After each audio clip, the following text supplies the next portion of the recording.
In the heart of my tribe there existed only one individual who would regularly venture to Jerusalem to fulfill the eternal law binding every Israeli. That individual was none other than Tobiti. He would hasten to Jerusalem with the first fruits of the harvest and livestock, offerings of cattle and the first fleece of the sheep. These he would gift to the priests, the descendants of Aaron, for the altar. His wine, wheat, olives, pomegranates, and other fruits offerings would go to the Levites serving in Jerusalem. For 6 consecutive years he took his tithe money to Jerusalem.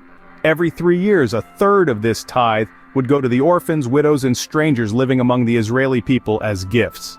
They would eat in accordance with the law of Moses and the admonitions of Deborah, the mother of Tobiti's grandfather Ananieli.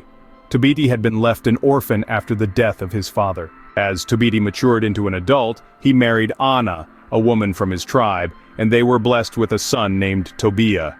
Later Tobiti was taken captive and transported to Nineveh.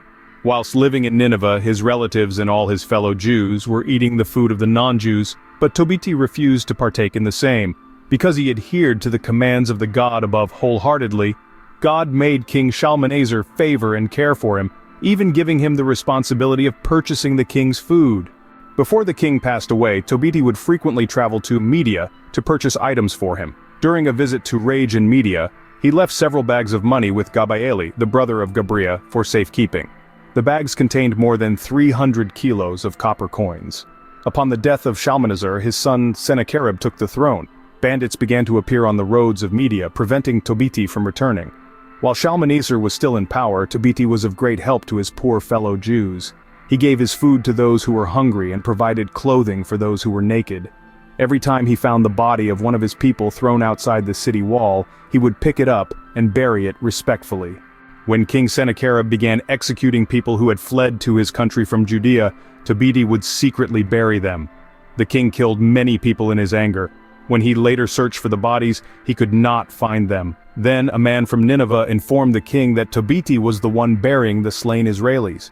When Tobiti discovered that the king knew about his actions, and when he saw people looking for him to kill him, he fled in fear. His entire property was confiscated and placed in the king's treasury. He was left with only his wife Anna and his son Tobiah. This tale of Tobiti, a man who remained faithful to his beliefs amidst trials and tribulations, teaches us about the power of conviction and the importance of helping others. His actions demonstrated his unwavering faith in God and his commitment to uphold the laws of his people, even in the face of danger. Tobiti's story is a poignant reminder that steadfast belief and acts of kindness can leave an indelible mark on history and inspire others to do the same.